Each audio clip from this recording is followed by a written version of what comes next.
क्या कोई सही तरीका है जिससे परीक्षा हाल में पैसेजेस को सही भी कर सकें और वहीं पर उत्तर की भी जांच कर सकें? आइए 2024 आईएएस के एक पैसेज को देखते हैं। एक मजबूत लोकतंत्र में वास्तविकता चाहे कितनी भी असुविधाजनक क्यों न हो, राजनीतिक नेताओं के भाषण और दावों के अन्य सामाजिक रूपों दोनों में इसकी अभिव्यक्ति होती है। मीडिया में और मीडिया द्वारा इसके प्रसार के साथ साथ विमर्शी लोकतंत्र में इसकी तर्कपूर्ण अभिव्यक्ति दोनों के माध्यम से वास्तविकता का अस्तित्व पारदर्शी होना चाहिए। एक आदर्श रूप से जिम्मेदार मीडिया और फिर उसको अंतर्वस्तु को बिना विकृत किए हुए प्रसारित करने की जिम्मेदारी होती, ये सवाल दिया गया है। अब मेथड जो है, जो परीक्षा हाल में आप यूज कर सकते हैं, जिससे आप क्वेश्चन भी सही कर सकते हैं और इसके साथ ही क्वेश्चंस को चेक भी कर सकते हैं, वो मेथड क्या है? तो अब मेथड को जरा सा देखते हैं। बच्चों, एक मेथड होता है जो कैट के एग्जाम में भी यूज किया जाता है। कैट में भी पैसेजेस खूब आते रहे हैं, यूपीएससी में सीसैट में भी पैसेजेस खूब आते रहे हैं।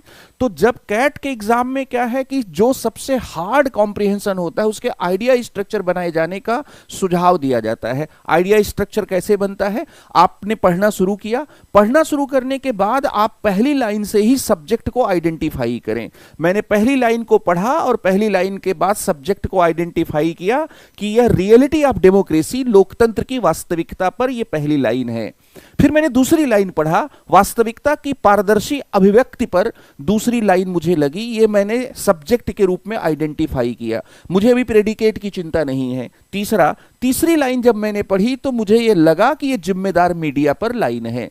अब जैसे ही आप सब्जेक्ट को आइडेंटिफाई कर लेते हैं तो उनके बीच में जो लिंकेजेस हैं, जो लिंक है, जो कनेक्शन है, उस कनेक्शन को स्टैब्लिश करना आसान हो जाता है। अब यहां पर मैंने जो दूसरा काम किया, वो दूसरा काम क्या किया कि लोकतंत्र पहली लाइन में, इसमें रियलिटी ऑफ, जो रियलिटी है उसके एक्सप्रेशन की बात कही गई है। रियलिटी जो एक्सप्रेशन, रियलिटी के एक्सप्रेशन की जो बात कही गई वो दो माध्यमों से कही गई है। एक भाषण, नेताओं के भाषण के द्वारा, और दूसरा मीडिया के द्वारा। उसके लिए अन्य सामाजिक रूप शब्द प्रयोग किया गया है। दूसरी जो पंक्ति है उसमें जो आइडिया है वो मीडिया के बारे में है और मीडिया को वास्तविकता की पारदर्शी अभिव्यक्ति करनी चाहिए, तो ये वास्तविकता की अभिव्यक्ति के बारे में है। जो तीसरी लाइन है उसमें जिम्मेदार मीडिया के बारे में है और इसमें कहा जाता है कि वास्तविकता की अंतर्वस्तु को पारदर्शी नहीं होना चाहिए। वास्तविकता की जो अंतर्वस्तु है, तो एक में रियलिटी जो है, डेमोक्रेसी की जो रियलिटी है, दूसरे में रियलिटी का एक्सप्रेशन या सर्कुलेशन है, और तीसरे में रियलिटी के कंटेंट को बिना मैनिपुलेट किए हुए उसका सर्कुलेशन हो जाए, इसको जिम्मेदार मीडिया के संदर्भ में देखा गया है। अब यहां पर आप प्रश्न को आप देखिए। अब इस प्रश्न को जैसे ही आप देखेंगे तो आपको समझ में आ जाएगा कि क्यों हम इस तरीके से बहुत आसानी से चीजों को सॉल्व कर सकते हैं। निम्नलिखित में से कौन सा कथन उपर्युक्त परिच्छेद के मूल भाव को, क्रक्स ऑफ द पैसेज को सर्वोत्तम रूप से दर्शाता है?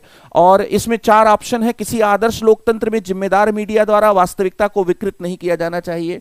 यहां पर जो जिम्मेदार मीडिया है, वो जिम्मेदार मीडिया जो लास्ट वाली लाइन है उससे सपोर्ट कर रहा है। और मैंने आपसे कहा कि जिम्मेदार मीडिया को वास्तविकता की अंतर्वस्तु को बिना विकृत किए प्रसारित करने की बात कही गई है, तो इसमें ए ऑप्शन क्या है, सही हो जाएगा। फिर भी हम जांचने के लिए बाकी को क्या है पढ़ लेंगे।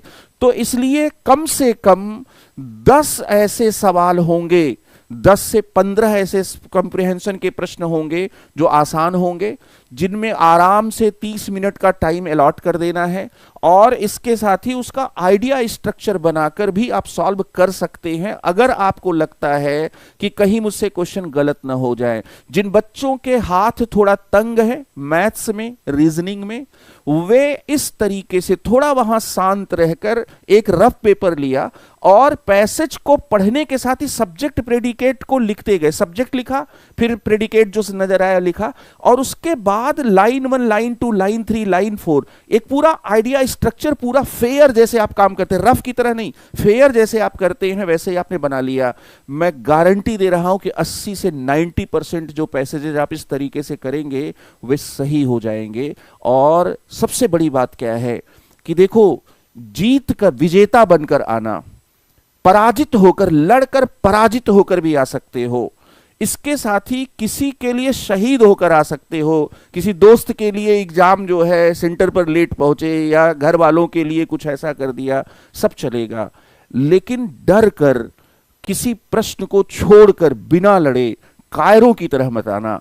लड़ना है और बहुत अच्छे तरीके से लड़ना है। वहां पर रफ पेपर लेना है और 10-15 जो आसान पैसेजेज है, रिलेटिवली कुछ उसमें टफ भी होंगे, जो आसान पैसेजेज हैं उनको साइंस की तरह, उनको मैथमेटिक्स की तरह लगाना है। क्योंकि सोशल साइंस के बच्चों के पास जो मैथ्स से लगातार टच में नहीं है, जो रीजनिंग से लगातार टच में नहीं है, जिनके हाथ तंग हैं, या किसी भी वजह से पेपर में कोई भी ज्यादा टफ क्वेश्चन आ गया, तो आपको कॉम्प्रिहेंशन यहां पर 10 से 15 सवाल 27 प्रश्न के या क्वालिफाइंग स्कोर को प्राप्त करने में मदद करेगा। बहुत बहुत धन्यवाद।